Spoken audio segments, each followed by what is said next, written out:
Hare Krishna, welcome you all in the class. तो आज की जो क्लास है वो स्पेशल हो रही है। ये 2 दिन की क्लास होगी, every Tuesday and Wednesday we try. तो हम हिज होलीनेस लोकनाथ स्वामी महाराज की जो बहुत ही सुंदर बुक है, श्री कृष्ण स्वरूप चिंतन, इस बुक को हम लोग थोड़ा देखने की, अवलोकन करने की कोशिश करेंगे। आइए शुरू करने से प्रे कर लेते हैं। नमो विष्णु पादाय कृष्ण प्रेष्ठाय भूतले श्रीमते भक्ति वेदांत स्वामी नीति नामिने नमस्ते सारस्वती देवी गौरवाणी प्रचारिणे निर्विशेष शून्यवादी पाश्चात्य देश कार्य। जय श्री कृष्ण चैतन्य प्रभु नित्यानंद श्री अद्वैत गदाधरा शिवसती गौर भक्त। हरे कृष्णा कृष्ण कृष्ण हरे हरे, हरे राम राम राम हरे। तो इस बुक को अगर आप देखेंगे तो महाराज ने ये बुक लिखा है और साथ में जो है बहुत ही सुंदर इसके पिक्चर भी मेंशन की है कि कैसे जो है गोपियां या श्रीमती राधा रानी भगवान के बारे में स्मरण करते है ना। तो भगवान का नाम रूप गुण लीला था, इनके बारे में पूरा पूरा तत्वतः नॉलेज देने की कोशिश की है, और इसको जानने से हमारा भगवान का स्वरूप चिंतन बहुत अच्छे से हो सकता है। और साधना का लक्ष्य होता है चिंतन करना, रिमेम्बरेंस, है ना। ये किसी भी साधना का लक्ष्य होता है, चाहे हम श्रवण करें, चाहे श्रवण कीर्तन करें, है ना। तो श्रवण कीर्तन पठन जो भी करते हैं उसका जो मेन एम होता है कि हम उसका चिंतन करें, है ना, रिमेम्बरेंस हो हमारी भगवान के लिए। तो जब हम भगवान के बारे में तत्वतः जानते हैं, सुनते हैं, उनके स्वरूप को हम चित्रांकन करके भक्तों के बीच में डिस्कशन करते हैं, तो भगवान कृपा करते हैं। और कृपा करने से हमारी जो संवित संधिनी और अलाधनी शक्ति जो है हम पर कृपा करती है, और भगवान के स्वरूप का हम चिंतन करना आरंभ कर देते हैं।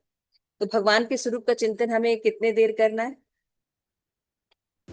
किसी को पता है? Yes, 24 hours. 24 आवर्स, ठीक है।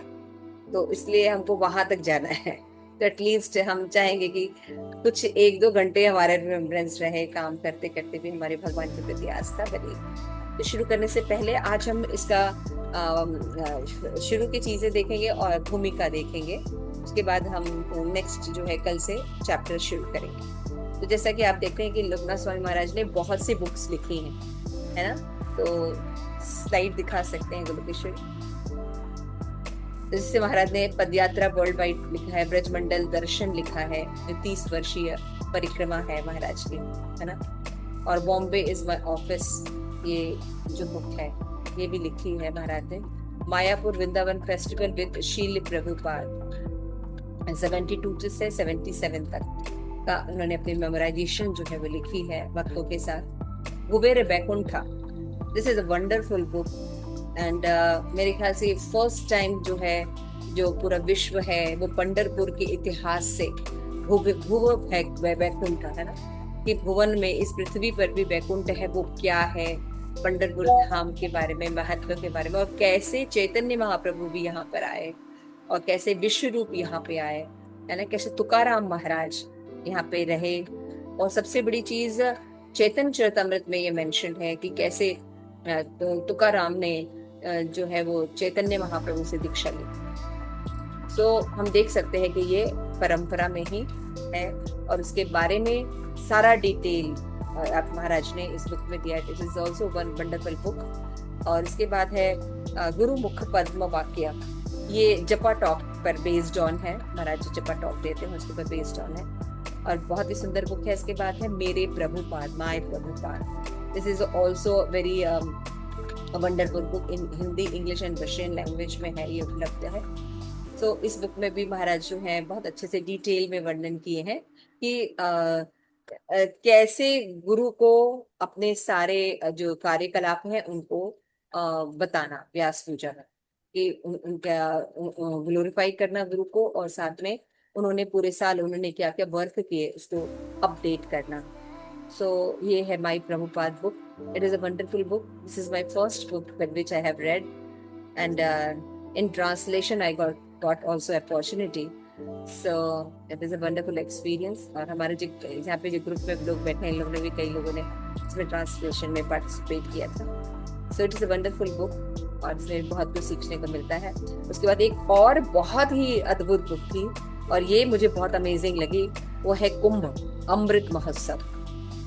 भारत में रहकर भी हमें कुंभ के बारे में या कुंभ के महत्व के बारे में नहीं पता. कहाँ कहाँ कुंभ लगता है, क्या स्टोरी है या क्या महत्व है कुंभ मेले का. तो ये एक्चुअली अगर आप देखेंगे तो आजकल न्यूज में भी ये सब चीजें कवर नहीं है ना, जो ऑथेंटिक चीज है. तो इस बुक के माध्यम से हम जानते हैं कि कुंभ है क्या. उसके बाद महाराज जो है, आप जानते हैं, Maharaj was very fond of Sanskrit, क्योंकि संस्कृत जो है देववाणी है और महाराज ने इस पर बुक भी लिखी है, संस्कृत उच्चारण, है ना. तो संस्कृत का व्याकरण के साथ दिया हुआ है कि किस तरह से जो इस्कॉन में मंत्रास यूज होते हैं, प्रणाम मंत्र होते हैं, उनका what is the right pronunciation. और जैसे तुलसी आरती है, तुलसी वंदना है ना, और शिल प्रपात प्रणाम मंत्रा है, एंड और भी जो चीजें हम बार बार प्रोनाउंस करते हैं, वो संस्कृत में what is the right pronunciation and what is the meaning of that. तो महाराज बहुत फोकस करते हैं कि हमें संस्कृत थोड़ा बहुत आना ही चाहिए, क्योंकि ये देववाणी है.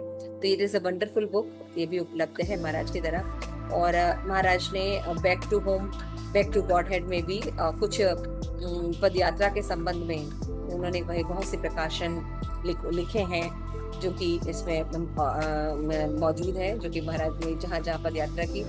लगभग महाराज ने 108 देशों में विश्व भर में पद यात्रा शुरू की थी. अभी भारत में जो है 8 से 9 पद यात्राएं ही चल पा रही हैं, लेकिन और फ्यूचर में उम्मीद है कि और पद यात्राएं शुरू हों. और फिर है एक बहुत ही अच्छी मराठी बुक है, सुखी जीवननाथा मार्च, और फिर हरि कथामृत. ये भी दोनों मराठी बुक है. और इस तरह से जो मराठी में महाराज ने प्रवचन दिए हैं, उनका संकलन इस बुक में किया है.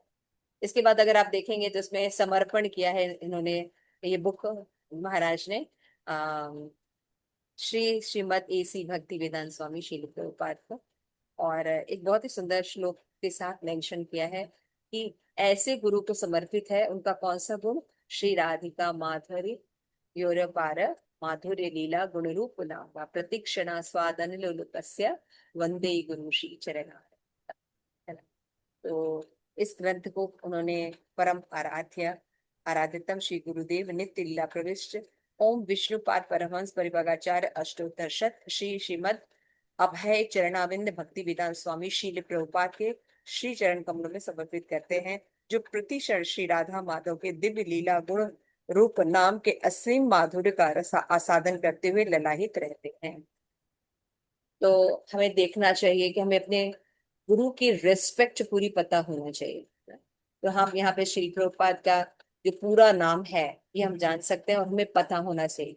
हम लोग जितने डिसाइपल है ना, हमें पूरा पता होना चाहिए श्री प्रभुपाद को पूरा प्रोनाउंस कैसे करते हैं हिंदी में, है ना, अष्टोत्तर शत पूरा पता होना चाहिए. तो दिस इज वन होमवर्क सबके लिए है कि आप लोग ये लर्न कीजिए कि श्री प्रभुपाद का पूरा नाम क्या है. ओके. तो इसमें सबसे पहले इस बुक में जो दिया गया है वो दिया गया है मंगलाचरण, उसके बाद भूमिका है, और उसके बाद महाराज ने आभार व्यक्त किया है.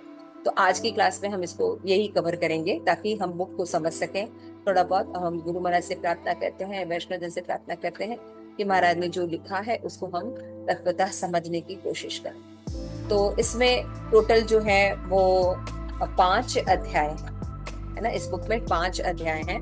और पहले है श्री कृष्ण का नाम. तो नाम जो है वो 2 पार्ट्स में डिवाइडेड है कि पहले श्री नामार्थ निर्णय बताया गया है कि शब्द ये जो हरे कृष्ण है ये पर ब्रह्म शब्द का है ना. फिर श्री नाम का महत्व बताया. फिर युग धर्म है, युगा अवतार चैतन्य महाप्रभु ने इसको रिवील आउट किया है. और हरि नाम है एव केवलम. और फिर नाम कैसे चिंतामणि है, इन सब्जेक्ट्स को फर्स्ट चैप्टर में डिस्कस किया गया. तो फिर इसके दूसरे भाग में हरि नाम में, आप तो जानते हैं नाम जो है भगवान को बहुत, महाराज को बहुत पसंद है, हरि नाम है ना. तो नाम का तत्वतः क्या महत्व है, क्या चीजें हैं, ये पूरा दिया गया है, विभिन्न शास्त्रों से कलेक्शन किया गया है. है ना। फिर उसके बाद नाम जप के 3 स्तर कौन कौन से हैं। This is a wonderful session कि हम ये समझ पाएंगे कि ये जो हम पढ़ रहे हैं ये हमारे सबसे पहले नाम को अगर हम समझेंगे तो हमारा जप अच्छा होगा। फिर नाम साधन है, आत्मा और महामंत्र, नाम का सर्वमूलत्व, और फिर श्री नामा अष्टकम, है ना, जो हम लोग पहले श्री कृष्ण नाम अष्टकम है वो भी इसमें मेंशन है। और फिर कुछ क्वेश्चन आंसर सेशन है जो महाराज का इसमें इंक्लूड किया गया। उसके बाद अध्याय 2 आएगा, उसमें भगवान के रूप के बारे में बताएंगे। भगवान कैसे सच्चिदानंद विग्रह है, रूप महात्मा कैसा है भगवान का, वेशभूषा, भगवान कैसे सर्वांग सुंदर है, भगवान का रूप माधुर्य, है ना। कृष्ण के 64 जो क्वालिटीज है उसमें जो 4 क्वालिटी है केवल कृष्ण में पाए, उसमें से क्या है, रूप माधुर्य। तो व्हाट इज रूप माधुर्य, इसके बारे में डिस्कशन किया गया। स्मरण फल क्या होता है, और भगवान कैसे अपने रूप को अर्चा विग्रह के फॉर्म में प्रेजेंट करते हैं, और श्री ब्रजराज सुताष्टकम भी दिया गया इसमें। तो this is a wonderful book ना। आप देख रहे हैं पहले तत्व बताए जा रहे हैं, उसके बाद वैष्णव सॉन्ग के साथ बताए जा रहे हैं। तो जैसा आप सब जानते हैं कि जब भगवत गीता जो है वो शुरू होके समाप्त होती है, तो समाप्त में कौन सा लेसन आता है, क्या लेसन एंड करते हैं, सर्वधर्मान् परित्यज्य मामेकं शरणं व्रज अहं त्वां सर्वपापेभ्यो मोक्षयिष्यामि मा शुचः। ये आपको बिल्कुल पता होना चाहिए ये सब चीजें, है ना। This is a tips tip of tongue होना चाहिए ये सब चीजें। तो भगवत गीता समाप्त होती है सर्वधर्मान् परित्यज्य, है ना। तो व्हाट इज धर्म, कहाँ से शुरू होती है, प्रोजित कैतव धर्म को निकाल के केवल धर्म की बात श्रीमद् भागवतम में शुरू हुई, है ना। और श्रीमद् भागवतम जो एंड होता है क्या, कहाँ होता है, हरि नाम संकीर्तन, है ना। हरि नाम संकीर्तन पर एंड होता है। श्रीमद् भागवतम बताता है कि अगर कोई महिमा है तो क्या है, हरि नाम कीर्तन है, ये सार है श्रीमद् भागवतम। तो चैतन्य चरितामृत शुरू कहाँ से होता है, नाम संकीर्तन के महत्व से शुरू होता है ना। और जब ये चैतन्य चरितामृत भी एंड होता है, उसका जो सार है वो क्या है, वैष्णव गीत। तो वैष्णव ने जो गीत लिखा है, आप समझ सकते हैं, अगर हम इनको पढ़ते हैं सुनते हैं तो क्या होता है, हम सभी चीजों का सार समझ सकते हैं। इसलिए महाराज ने हर बुक के हर चैप्टर के बाद एक वैष्णव सॉन्ग दिया है, दूसरा उसके साथ प्रश्नोत्तर भी दिया। ठीक है। उसके बाद थर्ड सेशन हम देखेंगे, उसमें श्री कृष्ण के गुण के बारे में बताया जाएगा, है ना, कि भगवत विचार क्या है, भगवान निर्गुण का मतलब क्या होता है, सर्वाकर्षण गुण निधि भगवान कैसे हैं, और भगवान के कितने गुण हैं, अनंत गुण है वैसे तो, लेकिन आचार्य सिर्फ 64 मिनट को एक शॉर्ट में हमें डिस्क्राइब करते ताकि हम थोड़ा सा रिकैप ले सके। और फिर अगर हम कृष्ण के बारे में बात करें और राधा रानी के दिव्य गुणों के बारे में ना जाने तो ऐसा अधूरा रहेगा। तो फिर उन्होंने श्रीमती राधा रानी को भी मेंशन किया। और आप जानते हैं महाराज के जो हृदय में कौन रहती है, श्रीमती राधा रानी रहती है, वो मोर राधा रानी साइडेड है, तो इसलिए श्रीमती राधा रानी के गुणों को भी उन्होंने मेंशन किया है। और जो हमें वैष्णव गीत दिया है वो श्री मधुराष्टकम दिया है। और उसके बाद फिर प्रश्न उत्तर है। होप आप लोग एक्साइटेड हो रहे होंगे सब देख के, ये सब हमें पढ़ने को मिलेगा। उसके बाद जो 4th चैप्टर है उसमें बहुत ही सुंदर आ जाता है, उसमें और ऐड हो जाएगा भगवान की लीलाएं, ये ना, उन्होंने क्या क्या लीला दी है, लीला विचार क्या है, लीला विचार का मतलब होता है कि लीला होता क्या है, दैट्स इट। उसके बाद लीला महात्मा के बारे में है, फिर भागवत पार्षद क्या होते हैं, रस कितने प्रकार के होते हैं, फिर लीला में कौन कौन से परिकर हैं, है ना, अष्टकाली लीला स्मरण कैसे किया जा सकता है, भगवान की जो लीला है अष्टकाली हो गए, व्हाट इज अष्टकाली लीला, तो उसके बारे में चर्चा है ना। और लीला में भगवान ने किया क्या है, वह असुरों से उद्धार किया है एक से एक असुर है और असुरों से उद्धार किया। और उसके बाद हमारा क्या बताए, अगर आप इस लीला को पढ़ते तो श्रुति फल क्या होगा, है ना, व्हाट इज द क्या आपको प्राप्त होगा। क्योंकि हम जैसे भौतिक जगत के लोगों के लिए जब तक ये ना बता जाए कि व्हाट यू गेट तब तक हमारा कोई इंटरेस्ट डेवलप नहीं होता। तो श्रुति फल पहले ही दिया है। और उसके बाद भजन दिया है, जय राधे जय कृष्ण जय Vrindavan, it is a very wonderful again very good song. उसके बाद प्रश्नोत्तर है। और लास्ट चैप्टर जो है आप सब जानते हैं गुरु महाराज का प्रिय है, वह धाम, है ना। महाराज ने धाम की परिक्रमा पर बहुत बल दिया, हर जगह की मायापुर परिक्रमा, है ना, आपका जगन्नाथपुरी की परिक्रमा, ब्रज मंडल परिक्रमा आज महाराज इतने वर्षों से चला कर रहे हैं। और लोगों को लाभान्वित कर रहे हैं, धाम के बारे में बता के। तो धाम में हम देखेंगे धाम और धामी क्या होता है ना। इसमें देखते हैं धाम अलौकिक कैसे है, व्हाट इज इम्पोर्टेंट। हम तो चाहते तो हमें ऐसा कुछ दिखता नहीं है, लेकिन वो अलौकिक कैसे है जब उनके भाग में को पढ़ेंगे। फिर एक पाद तथा त्रिपाद विभूति के बारे में हम जानेंगे, है ना। फिर देवताओं और का कैसे गोलोक धाम यात्रा, गोलोक धाम यात्रा कैसे हुई। फिर भगवत धाम प्रतिगमन के बारे में, होम प्रकाश, ये जो धाम होता है क्या है, होम प्रकाश है। पृथ्वी पर भगवान का जो आगमन होता है तो पहले उनका धाम आता है ना, इसलिए तब भगवान वहां पे प्रकट होते हैं। तो भगवान साधारण नहीं होते हैं, है ना, भगवान की लीलाएं साधारण नहीं होती, तो भगवान का धाम आएगा तभी तो भगवान आएंगे, है ना। फिर धाम यात्रा है, और उसके बाद बहुत सुंदर हमारा वैष्णव सॉन्ग है श्री वृंदावन अष्टकम। फिर प्रश्नोत्तर है, उसके बाद जो है वो भगवान का तो सब जो जानते हैं। लेखक परिचय, लेखक परिचय किसी के पास बुक है? एनीवन है बुक?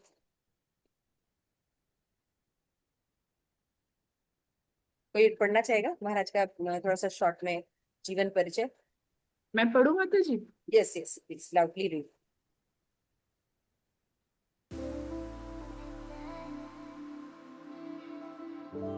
लेखक परिचय। लोकनाथ स्वामी का जन्म महाराष्ट्र के अरावड़े नामक गांव में हुआ। वह सन 1971 में इस्कॉन बम्बई के सर्वप्रथम हरे कृष्ण उत्सव के दौरान पहली बार शील प्रभुपाद से मिले।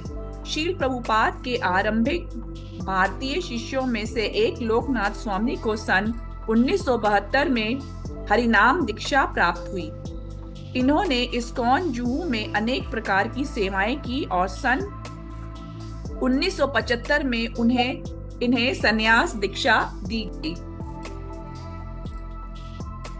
सन 1976 में शील प्रभुपाद के निर्देश अनुसार इन्होंने इस्कॉन की सर्वप्रथम राष्ट्र स्तरीय पदयात्रा का आयोजन किया, जो पैदल यात्रा करते हुए पूरे भारत में कृष्ण संदेश का प्रचार करने लगी। बाद में इन्होंने पद यात्रा को विश्व स्तर पर स्थापित किया और कालांतर में इन्हें इस्कॉन पदयात्रा विभाग का जीबीसी मंत्री नियुक्त किया गया। इन्होंने शील प्रभुपाद शताब्दी महोत्सव के अध्यक्ष के रूप में विश्व स्तरीय 4 वर्षीय अभियान आरंभ किया, जो सन 1996 में भव्य महोत्सवों के साथ संपन्न हुआ। अपने प्रेरणादायक प्रवचनों तथा सुमधुर कीर्तनों के लिए विख्यात लोकनाथ स्वामी ने विश्व भर में इस्कॉन के सैकड़ों उत्सवों में भाग लिया है। इस समय वे नोएडा तथा महाराष्ट्र राज्य के मंडलीय सचिव हैं और इन क्षेत्रों में विकसित हो रहे इस्कॉन की विभिन्न परियोजनाओं को देखते हैं। इन्होंने ब्रज मंडल परिक्रमा तथा नवद्वीप मंडल परिक्रमा को स्वरूप दिया। लोकनाथ स्वामी सन 1987 में इस्कॉन द्वारा आरंभ की गई वार्षिक ब्रज मंडल परिक्रमा के प्रमुख प्रेरणा स्रोत रहे और वर्तमान में परिक्रमा व्यवस्थापक मंडल के अध्यक्ष हैं। अब भी वे यथासंभव परिक्रमा के साथ चलकर हरि कथा करते हैं। नवद्वीप मंडल परिक्रमा को प्रारंभ करने एवं उसके विकास का श्रेय भी उन्हें जाता है। साथ ही अनेक तीर्थयात्री दलों का द्वारका, जगन्नाथपुरी, पंढरपुर, तिरुपति तथा अन्य तीर्थ यात्राओं पर मार्गदर्शन किया है। लोकनाथ स्वामी के जीवन में आरंभ से ही ब्रजेंद्र नंदन श्री कृष्ण के प्रति रुचि तथा आसक्ति का भाव दृश्यमान होता है। पूर्ण पुरुषोत्तम भगवान श्री कृष्ण का महिमा मंडल करने में वे कभी भी नहीं चूकते हैं। परंपरागत ज्ञान को अपने सरल शब्दों में वर्णन कर वे सभी के हृदय में कृष्ण भक्ति का सुचारू रूप से संचार करते हैं। अपने व्यस्त आध्यात्मिक जीवन तथा अनेक जिम्मेदारियों के बावजूद भी वे अनेक भागवत कथाओं का नेतृत्व करते हैं। उनकी कथा की शैली आरंभ से ही गंभीर, परिहासपूर्ण तथा वर्णनात्मक रही। अपनी मधुर वाणी द्वारा वे सर्वत्र श्री कृष्ण के नाम, रूप, गुण, लीला तथा धाम को महिमान्वित करते हैं। उसी महिमा मंडल के फल स्वरूप श्री कृष्ण स्वरूप चिंतन नामक इस ग्रंथ का संपादन हुआ है। अपनी कथाओं में श्री कृष्ण के वैशिष्ट्य का मार्मिक वर्णन कर वे सर्वत्र परम भगवान श्री कृष्ण की महिमा को उजागर करते हैं। उनके द्वारा लिखी अनेक पुस्तकों में पद यात्रा, वर्ल्ड वाइड, ब्रजमंडल दर्शन, मेरे प्रभुपाद, कुंभ, अमृत महोत्सव, भू वैकुंठ, पंढरपुर इत्यादि हैं। इस समय वे अनेक पुस्तकों पर कार्य कर रहे हैं। भावी वर्षों में उनकी कुछ और पुस्तकें प्रकाशित होंगी। हरे कृष्ण। हरे कृष्णा, थैंक यू। तो हमने देखा कि किस तरह से महाराज का जीवन परिचय है, किस तरह वो अनन्या श्री प्रभुपाद के भक्त हैं। तो अभी हम देखेंगे भूमिका। तो भूमिका को शेयर करके हम लोग पढ़ना शुरू करते हैं। तो बिल्कुल श्री पढ़ेंगे भूमिका, फर्स्ट पैराग्राफ।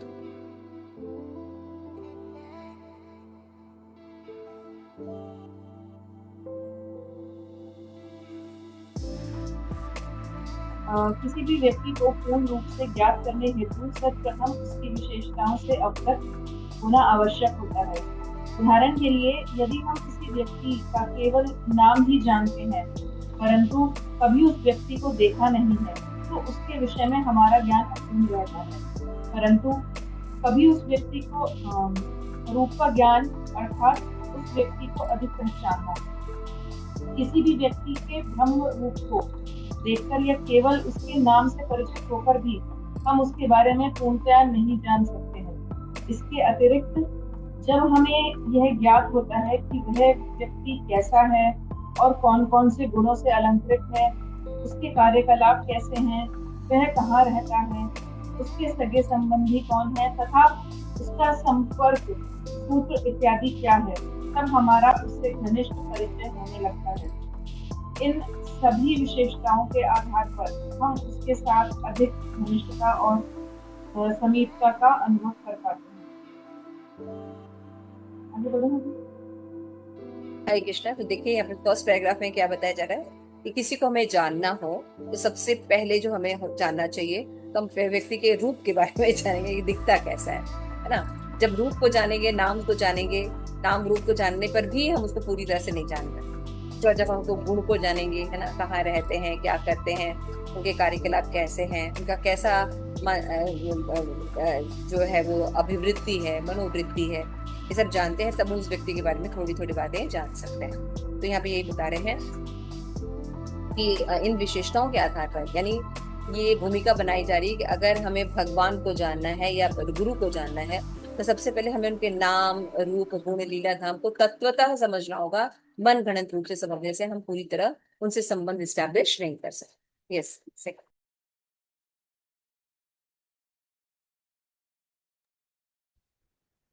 इसी प्रकार पूर्ण पुरुषोत्तम भगवान श्री कृष्ण भी एक व्यक्ति हैं, अतः उनको पूर्ण रूपेण ज्ञात करने के लिए हमें उनके पवित्र नाम, मनोहर रूप, अनंत गुण, मृदु स्वभाव, मनोरम लीलाएं, प्रिय सगे संबंधी, हास्यास्पद मित्रगण तथा अलौकिक धाम आदि से तत्वतः अवगत होना आवश्यक है।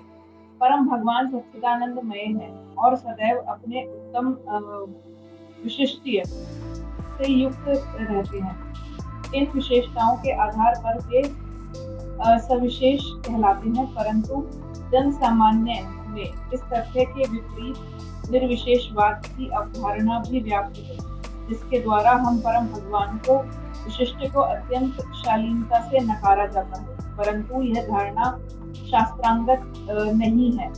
भगवान को निर्विशेष कहना घोर अज्ञान है। हाँ, अवश्य ही शास्त्रों में भी भगवान को निर्विशेष कहा गया है, परंतु ऐसे संबोधन के द्वारा भगवान के विशिष्ट में प्राकृत तत्व का निषेध कर उन्हें अप्राकृत सिद्ध किया गया है। अतः निर्विशेष कहने से श्री कृष्ण के विशिष्ट में प्राकृत का निषेध तथा अप्राकृत तत्व की स्थापना, यही अभिप्राय है। देखिए कितना सुंदर शब्दों का चयन किया गया ना। ऐसा आप देख सकते हैं कि महाराज जो है बहुत रिच जो है वो चीजें पसंद करते हैं ना।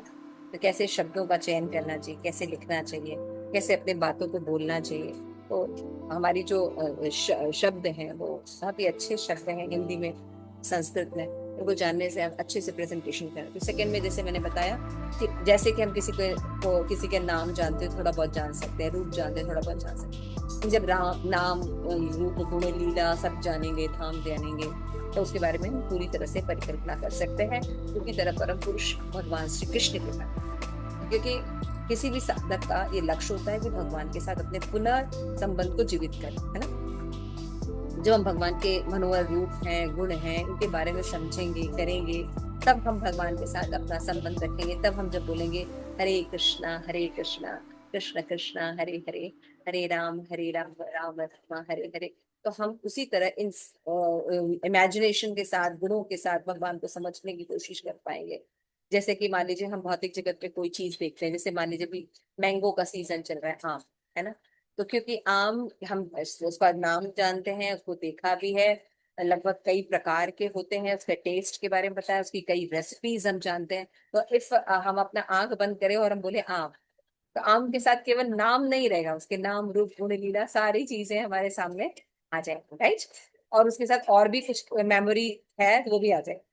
तो क्यों आई? बिकॉज सबके साथ हमारा संबंध है ना, वी नो इट, हम जानते हैं।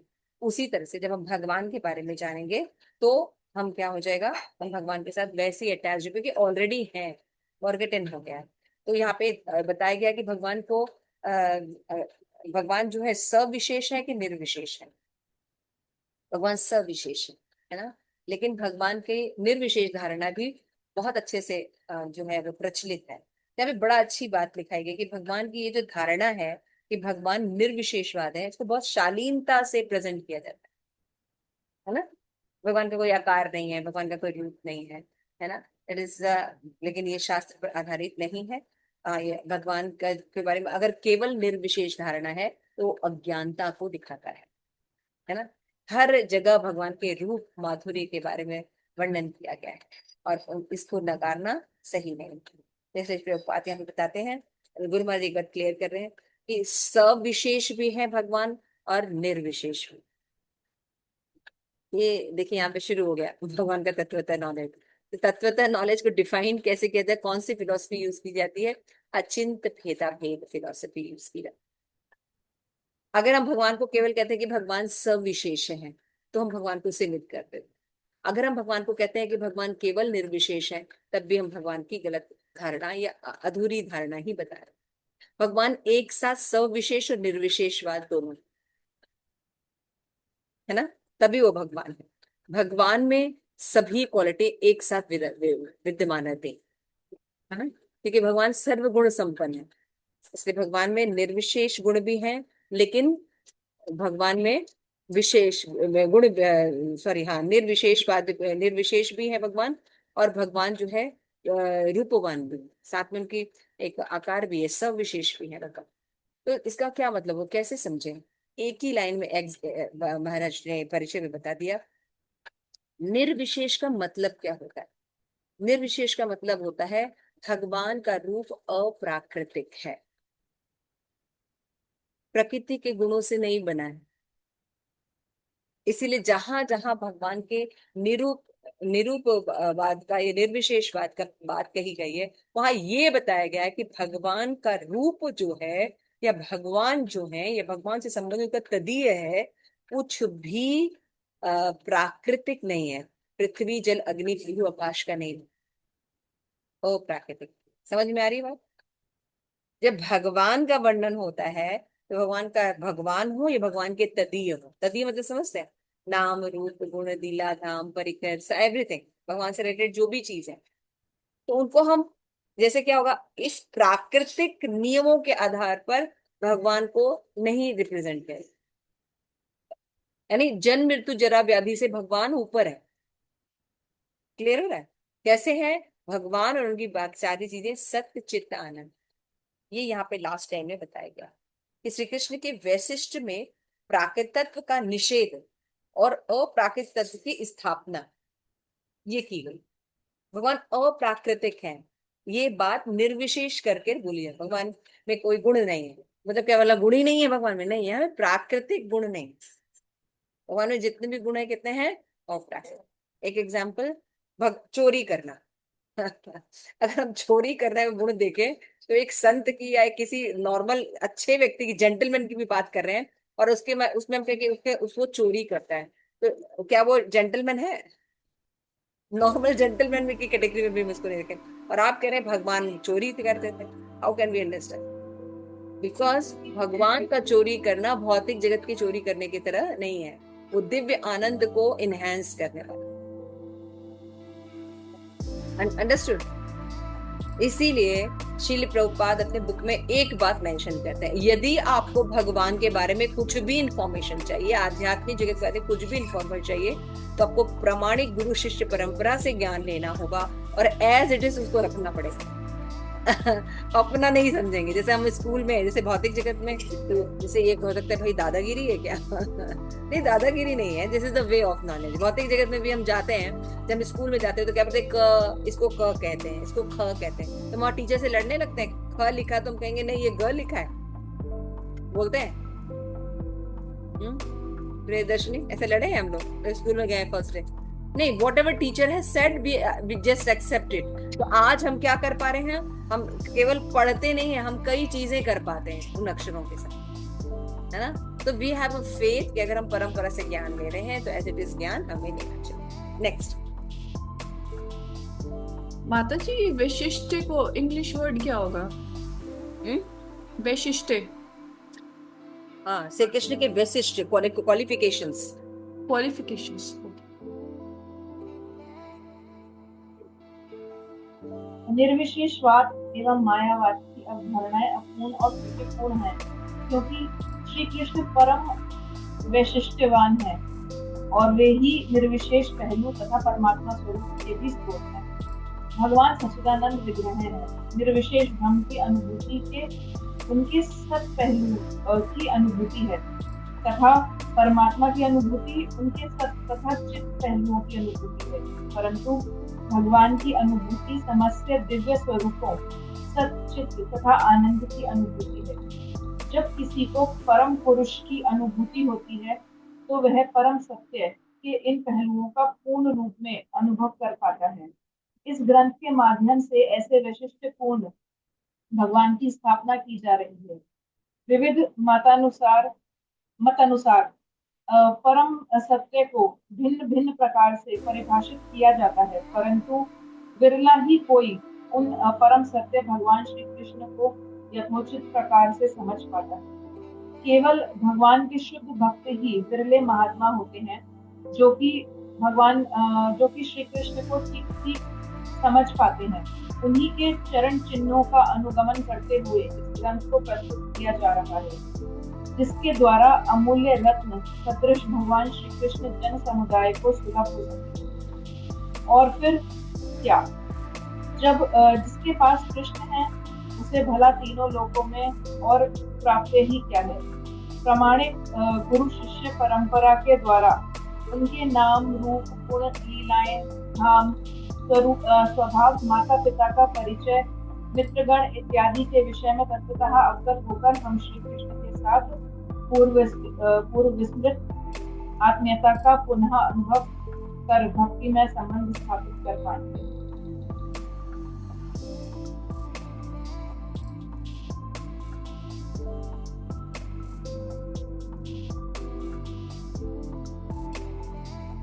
Yes, thank you. तो देखिए यहाँ पे अगेन फिर तत्व है। आपको समझ में आ रहा है कि आप कौन सी बुक पढ़ रहे हैं। सो यहाँ पे कुछ चीजें बिल्कुल क्लियर कर लेनी होगी। It is a very basic things. यहाँ पे बताया जा रहा है कि निर्विशेष और मायावाद की जो धारणा है, क्यों इसको खंडन किया जाए, बिकॉज ये त्रुटि पूर्वक धारणा है भगवान के बारे में, इसलिए इसका खंडन किया जाता है। क्योंकि भगवान में भगवान में विशिष्टताएं हैं, क्वालिफिकेशंस हैं, है ना? लेकिन उनका जो पहलू है भगवान को समझने के, तो भगवान कई एस्पेक्ट में समझे जाते हैं, कई पहलू में समझे जाते हैं। कैसे समझाते हैं? भगवान को ब्रह्म, परमात्मा और भगवान 3 एस्पेक्ट्स में समझे जाते हैं, लेकिन ये भगवान के ही 3 एस्पेक्ट हैं। अगर ब्रह्म रियलाइजेशन है, ये भी भगवान का ही रियलाइजेशन है, लेकिन अधूरा है। उसी तरह परमात्मा रियलाइजेशन है, वो भी अधूरा है ना? लेकिन भगवत रियलाइजेशन जो है वो पूर्ण है, यहाँ पे बताया जा रहा है। तो कैसे बताया जा रहा है? जब ब्रह्म रियलाइजेशन है, तो क्या है, भगवान के निर्विशेष ब्रह्म की बात की जाती है। एज ए लाइट भगवान को केवल जाना जाता है। तो इससे कौन से स्वरूप का होता है? सच्चिदानंद में सत्य चित्त का, सत्य जो बात है उसको हम केवल जाने, है ना। लेकिन जब हम सेकंड रियलाइजेशन पहुंचे कि सबके हृदय में भगवान जो है एक अंगूठे के बराबर, है ना, चतुर्भुज रूप में वास करते हैं और परमात्मा के रूप में हमारे अंदर साक्षी के रूप में रहते हैं, हमें ज्ञान विस्मृति देते हैं, है ना। इस तरह से जो परमात्मा जो है वो हमारे हृदय में हमारे साथ हमेशा रहते हैं। जब इस एस्पेक्ट का रियलाइजेशन होता है तो हमें चित्त रियलाइजेशन भी हो जाता है, सत्य और चित्त रियलाइजेशन होता है। लेकिन अभी भी ये ज्ञान पूर्ण नहीं है। जब भगवान में हम लास्ट स्टेज पे पहुंचते हैं तो हम पहुंचते हैं, वो है भगवत रियलाइजेशन, इसमें आनंद जुड़ जाता है। आनंद का मतलब कहता है रिलेशनशिप मोर स्ट्रॉन्गर हो जाता है संबंध के साथ, रसों के साथ, है ना, 5 रसों के साथ भगवान के साथ संबंध इसमें जुड़ जाता है, तो आनंद एस्पेक्ट भी आ जाता है। इसको कैसे समझ सकते हैं? जैसे अभी हम लोग यहाँ पे लैपटॉप पर क्लास दे रहे हैं, राइट। अभी जैसे मैं क्लास दे रही हूँ, आपके पास आई हूँ और बोल रही हूँ, अगर आप हमें नहीं जानते तो लैपटॉप पे आप केवल जानेंगे कि लैपटॉप है ना। लैपटॉप पे अगर हम देखेंगे तो देख सकते हैं भी, कर सकते हैं, लेकिन लैपटॉप अगर ठीक से फंक्शन नहीं करा तो केवल आप सुन सकते हैं मुझे, है ना, और मेरे बारे में कोई नॉलेज नहीं। हाँ, एक माता जी क्लास दे रही, तो सुनना क्या है, फर्स्ट एस्पेक्ट है। लेकिन लैपटॉप का जब और फीचर आपको पता चलेगा कि नहीं नहीं इसमें वीडियोस भी हैं, हम देख भी सकते हैं, नाम के साथ रूप भी देख सकते हैं, तो फिर क्या करेंगे, हम जब वीडियो ऑन करेंगे तो हम कहेंगे ओहो ये माता जी हैं, ये क्लास दे रहे हैं, ये ऐसे दिखते हैं, और जाने ना। लेकिन उसके बाद अभी भी क्या है, मान लीजिए हम यहाँ पे कुछ बढ़िया से रसगुल्ले खा रहे हैं, लेकिन आपको हम एक्सप्लेन तो कर रहे हैं, दिस इज अ रसगुल्ला, ये ऐसे बनता है, ये ऐसा टेक्सचर है, लेकिन आप खा सकते हैं मेरे साथ, आप अपना रसगुल्ला लेके बैठ सकते हैं और मैं अपना रसगुल्ला लेके बैठ सकती हूँ, खाएंगे, लेकिन कोई मतलब वो बात नहीं होगी। लेकिन अगर मान लीजिए आपको सब घर का भी पता है, धाम का भी पता है, मेरे घर का पता है, तो आप क्या करेंगे, आप यहीं आ जाएंगे हमारे पास, है ना। फिर हम साथ में बैठ के रसगुल्ला बनाएंगे, भगवान को ऑफर करेंगे, तो एक कम्युनिकेशन हुआ ना, एक और घनिष्ठ संबंध हुआ, फिर इसको हम खाएंगे। तो इस तरीके से हमारा क्या हो रहा है, ज्यादा इंटीमेट रिलेशन हो रहा है। तो भगवत रियलाइजेशन में आनंद, आनंद भी आ जाएगा ना, तो फिर सच्चिदानंद, ये तीनों एस्पेक्ट हमारे साथ जुड़ जाते हैं। तो यही होता है जब भगवान के बारे में जो नॉलेज होता है वो पर ब्रह्म, परमात्मा और भगवान तीनों के बारे में परिभाषित होता है। और यहाँ पे बताते हैं कि जो लेकिन जो ये बुक के बारे में बहुत ही इंपॉर्टेंट बात कह रहे हैं।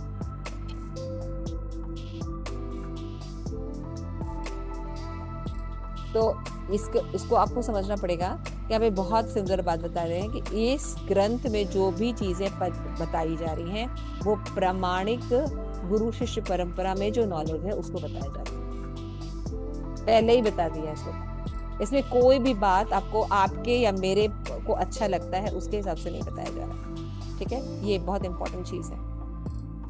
और जब हम भगवान के एज इट इज नॉलेज को हम जब पढ़ेंगे तो क्या हो जाएंगे, भगवान जो है जन सामान्य को भी सुलभ हो सकता है। भगवान ऐसे हैं, भगवान ऐसे दिखते हैं, तो भगवान का तत्वतः नॉलेज, अचिंत्य भेदा भेद तत्व जो है वो हम समझ में आएगा। और भगवान को कभी भी हम प्राकृतिक, मायावादी, निर्विशेषवादी इत्यादि मानने की भूल नहीं करें, है ना।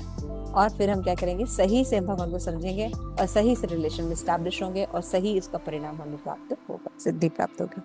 तो अब यही बात बताई जा रही है। इसलिए क्या हो गया, प्रामाणिक गुरु शिष्य परंपरा से हम नाम रूप गुण लीला आदि के बारे में हम जानेंगे।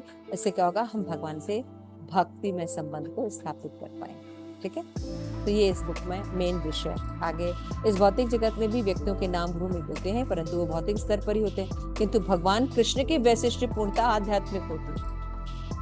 वही बात है ना, हमारे गुण जो होते हैं वो भौतिक होते हैं, उनकी लिमिटेशंस होती हैं, कई प्रॉब्लम होती है, लेकिन भगवान का पूर्णतः आध्यात्मिक होता है। उनके नाम रूप बिना सभी अभिन्न रहते हैं। व्हाट इज विशेषता, हमारा नाम रूप गुण लीला धाम, है ना, ये सब अभिन्न नहीं है, भिन्न भिन्न है, हमसे भिन्न है। लेकिन भगवान का नाम रूप गुण लीला धाम अभिन्न है, भगवान से अलग नहीं है। आप हरे कृष्णा बोल रहे हैं, भगवान वहां पे है ना। जैसे हम अगर यहाँ पे हैं तो हम मंदिर में नहीं हैं, है ना, लेकिन अगर आप भगवान को बोल रहे हैं तो भगवान मंदिर में भी है, घर में भी है, पूरी जगत में भी है, सबके हृदय में भी। तो भगवान का नाम हो, चाहे रूप हो, चाहे गुण हो, चाहे लीला हो, या धाम हो, ये अभिन्न है। व्हाट इज डिफरेंट बिटवीन हमारे और भगवान में? भिन्न, अभिन्न। क्लियर हो गया?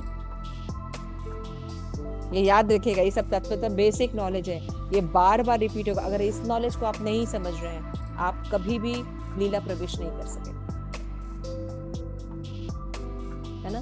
तो इसमें बताया कि भगवान नित्य सिद्ध और सच्चिदानंद है। तो कैसे पता चलता है नित्य से सच्चिदानंद? क्या सही में नहीं? चैतन्य चरितामृत में मध्य लीला 17:135 में कृष्ण नाम, कृष्ण गुण, कृष्ण लीला वृंदा, कृष्ण स्वरूप सब सम सब सच्चिदानंद।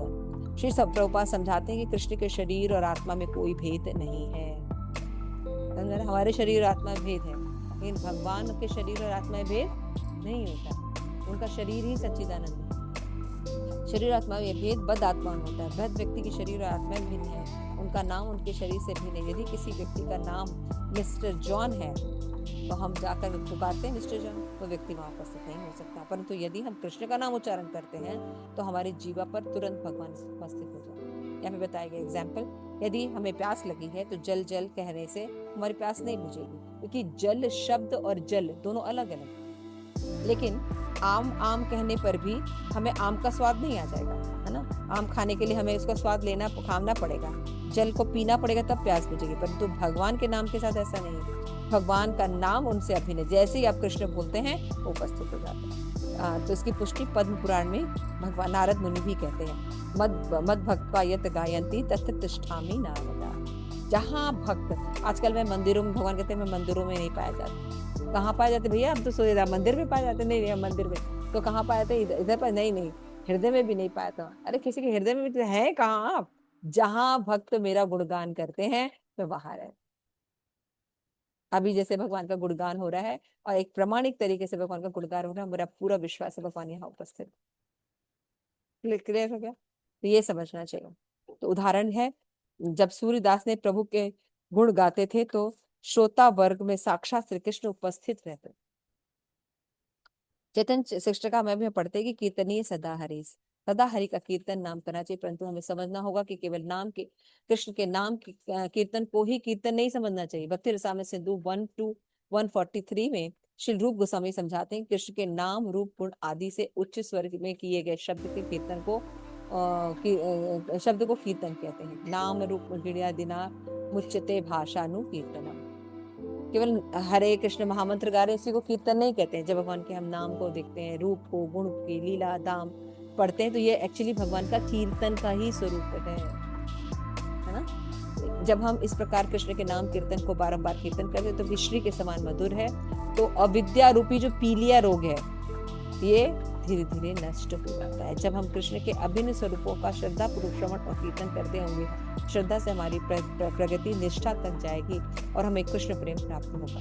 यहाँ पे एक सीढ़ी बताई जा रही है कि जब हम भक्ति की शुरुआत करते हैं उसका शुरुआत श्रद्धा से होता है और प्रेम तक जाने में श्रद्धा जो है गाढ़ होती है ना। तो जब हम जैसे जैसे जानते हैं, सुनते हैं, तो हमारी ये श्रद्धा जो है दृढ़ श्रद्धा में पड़ती है। श्रद्धा, साधु संग, भजन, क्रिया, अनर्थ निवृत्ति, निष्ठा, रुचि, आसक्ति, भाव और प्रेम। कृष्ण प्रेम को प्राप्त साधु संग सदैव भगवत विषय में स्मरण करते हैं। क्या? श्री राधिका माधवयोर पार माधुर्य लीला गुण रूप नामना प्रतिक्षण स्वादन लोलुपस्य वंदे गुरु श्री चरणारविंदम। यहाँ पे महाराज ये अपना भाव प्रकट कर रहे हैं कि मैं बहुत भाग्यशाली हूँ कि मुझे ऐसे गुरु मिले हैं जिनके अंदर ये क्वालिटी है ना, कि भगवान के नाम रूप पीड़ा में सदैव वो उपस्थित रहते, तो का आस्वादन करते हैं प्रतिक्षण, है ना। मैं अपने गुरुदेव के चरण कमलों में सादर प्रणाम करता हूँ जो प्रतिक्षण श्री श्री राधा माधव के दिव्य नाम रूप गुण लीला धाम माधुर्य का आस्वादन करते हैं। श्री कृष्ण के ये गुरु अष्टकम का है 5वां श्लोक है। श्री कृष्ण के मधुर नाम चिंतन तथा आस्वादन करते हैं शुद्ध भक्तों का एकमात्र जीवन। वे ही हंस की भांति है और सदैव भगवत विषय में सत्र शीतल सरोवर में विचरण करते हैं। ऐसे शुद्ध भक्तों की संगति में भगवान की लीला तथा उनके कार्यकलाप की चर्चा कर तथा हृदय को अत्यधिक रोचक और प्रसन्न करने वाली होती है। ऐसे ज्ञान के अनुसरण से मनुष्य शनि शनि भक्ति पद पर अग्रसर होता है। इसलिए इसका श्रवण करना चाहिए। कृष्ण के नाम रूप इत्यादि संयुक्त रूप से भक्त का की भक्ति रूपी लता का पोषण करती है। भाई क्यों पढ़े हम ये बुक? तो इतना क्लिष्ट है, समझी में नहीं आ रहा है, इतना टाइम कहाँ है? हमें तो गीता भी पढ़ना है, भागवतम पढ़ना है, चैतन्य चरितमृत पढ़ना है, चैंटिंग करना है। ये बुक हम क्यों पढ़े? ये है इसका रीजन। यदि हम अपनी भक्ति लता को पोषण करना चाहते हैं तो हमें ये सब चीजों के बारे में जानकारी होनी चाहिए। तो अगर आप इन चीजों की जानकारी लेंगे तो आपको कितनी बुक्स पढ़नी पड़ेंगी? गीता पढ़ना पड़ेगा, भागवत पढ़ना पड़ेगा, आचार्य, सारे इतने ग्रंथ पढ़ेंगे तब जाके कुछ हमें समझ। लेकिन ये एक ग्रंथ में एक ही जगह इन चीजों को अगर आप प्राप्त करना चाहते हैं ना, जैसे भागवत गीता में बताया गया ना कि अगर अलग अलग कुओं से जो जाकर अपने काम करने से अच्छा है कि हम एक सरोवर के पास चले जाएं। वहां पे हम सभी काम कर सकते हैं, कपड़े भी धो सकते हैं, स्नान भी कर सकते हैं, खाना भी बना सकते हैं, एवरीथिंग वी कैन डू। उसी तरह से ये बुक जो है एक सागर के समान है, जिसमें भगवान के नाम रूप गुणा अथाह बात को, अथाह महिमा को एक संयुक्त रूप में प्रेजेंट कर दिया गया है ना। और इसको हम केवल इसको पढ़कर हम एक जगह ही सारी चीजों के बारे में शॉर्ट में जान सकते हैं। जैसे जैसे साधक ध्यान पूर्वक हरिनाम का जप करता है उसे क्रमशः आध्यात्मिक दिव्य रसों का अनुभव होता है। हरिनाम चिंतामणि में इस प्रक्रिया की तुलना पुष्प के प्रफुल्लित होने से की गई है। भगवान के दिव्य नाम को इस दिव्य रूप रस रूप कली कहा गया है। निरंतर ध्यान पूर्वक जप करने से पुष्प की कली खिलती है। ठीक है ना, एक एग्जाम्पल है। और भगवान का श्याम सुंदर रूप साधक के हृदय में प्रकट होता है। तत्पश्चात इस कली का आकर्षक सुगंध की भांति भगवान के 64 दिव्य गुण की अनुभूति है। 64 क्वालिटीज। कितनी क्वालिटीज है भगवान की?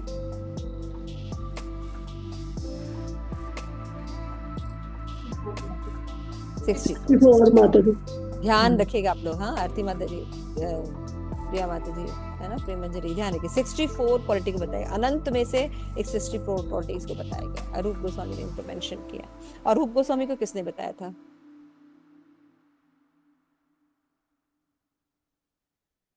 चैतन्य महाप्रभु। चैतन्य महाप्रभु ने बताया था, जो साक्षात कृष्ण है, उनको उपदेश दिया था। जब पुष्प पूर्ण विकसित होता है तो भगवान की लीलाओं का दर्शन होता है। ये पुष्प जब विकसित हो जाएगा ना तो हो जाएगा। इसीलिए कहा जाता है एटलीस्ट हमें निष्ठा लेवल तक तो आना है। अनर्थ निवृत्ति के बाद निष्ठा लेवल आता है।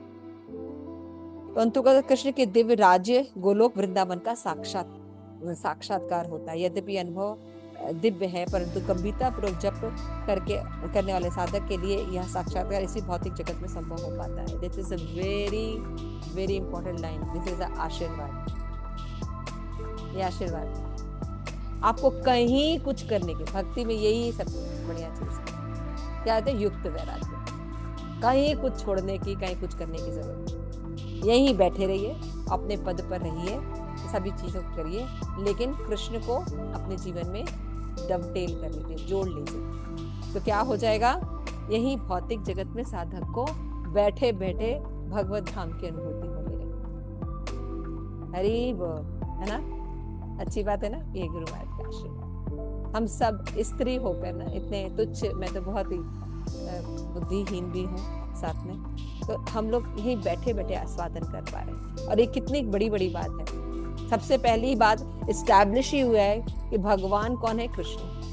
कोई बात ही नहीं की गई। स्टैंडर्ड ज्ञान ही यहीं से शुरू हुआ।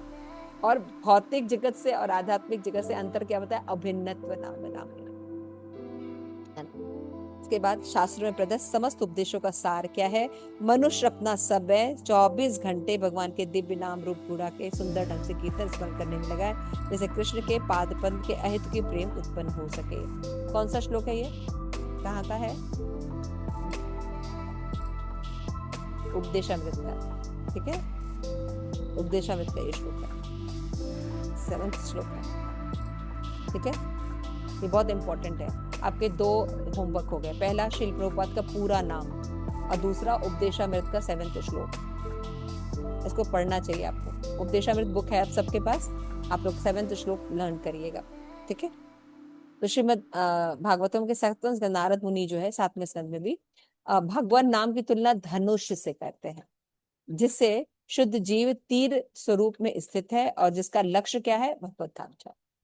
धनुष, तीर और लक्ष्य इसको बताया। श्री प्रभुपाद समझाते यदि कोई भगवान के पवित्र नाम के कीर्तन रूपी बाण से भगवान कृष्ण के चरण कमलों को भेद देता है तो उसे भक्ति के इस शौर्यपूर्ण कार्य के लिए भगवत धाम वापस जाने का लाभ प्राप्त होता है।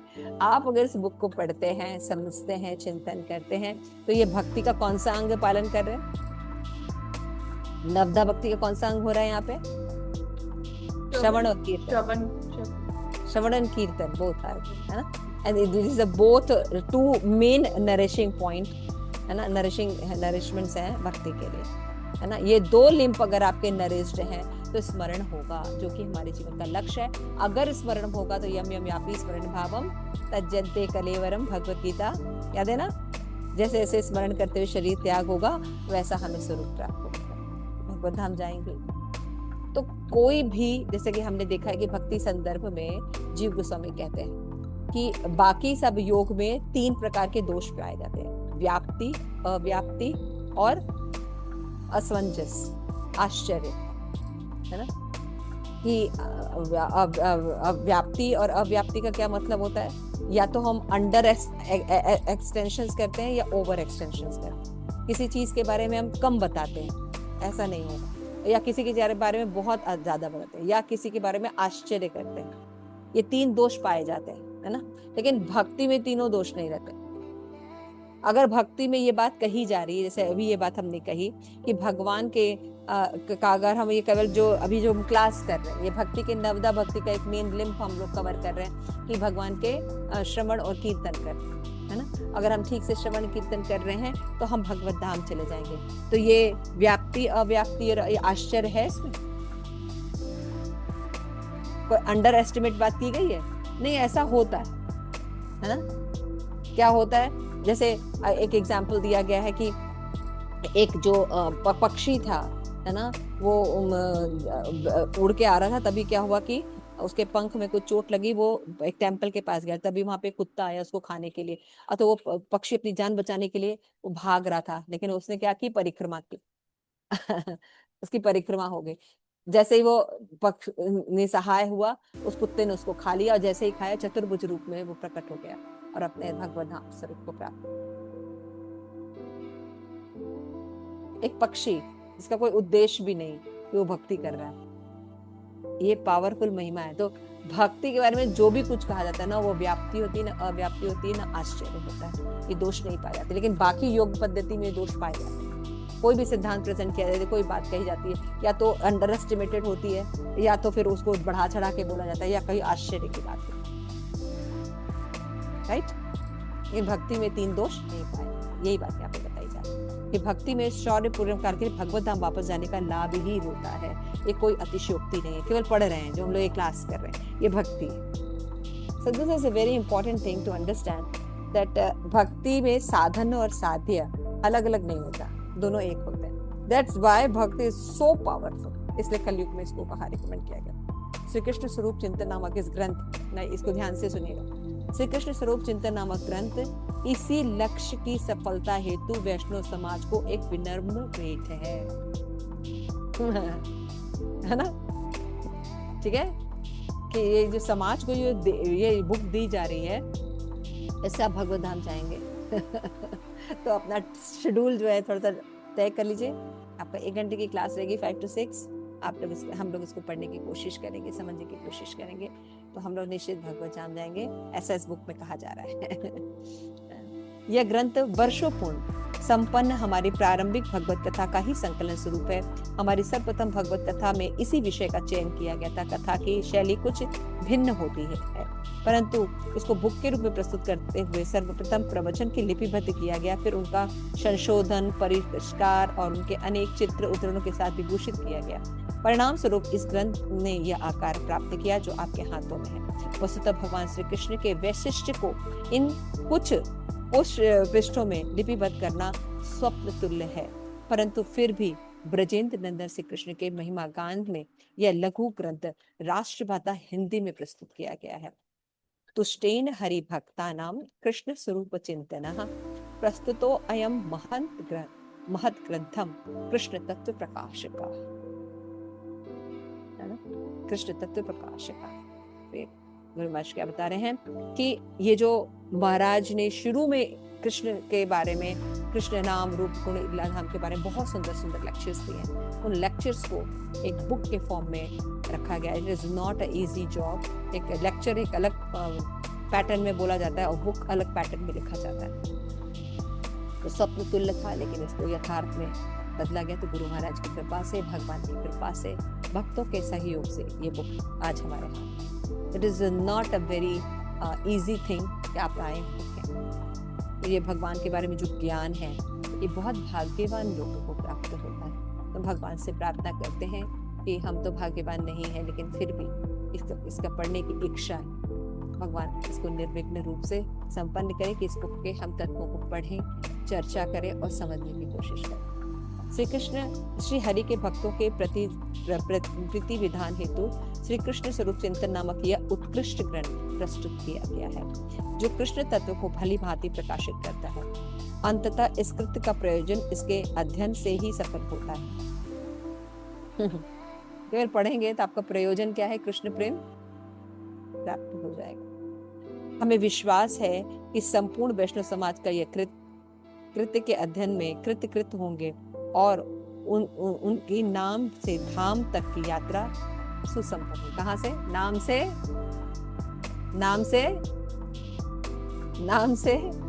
धाम तक, नाम से धाम तक खाली पढ़ने से प्राप्त हो जाएगी। स्वामी महाराज की जय। गीता जयंती महाराष्ट्र भारत। ठीक है, होप आप सबको अच्छा लगा हो। तो जी बहुत अच्छा इनिशिएटिव है, मतलब in a very right time and a very nice book, very nice Mataji, thank you so much.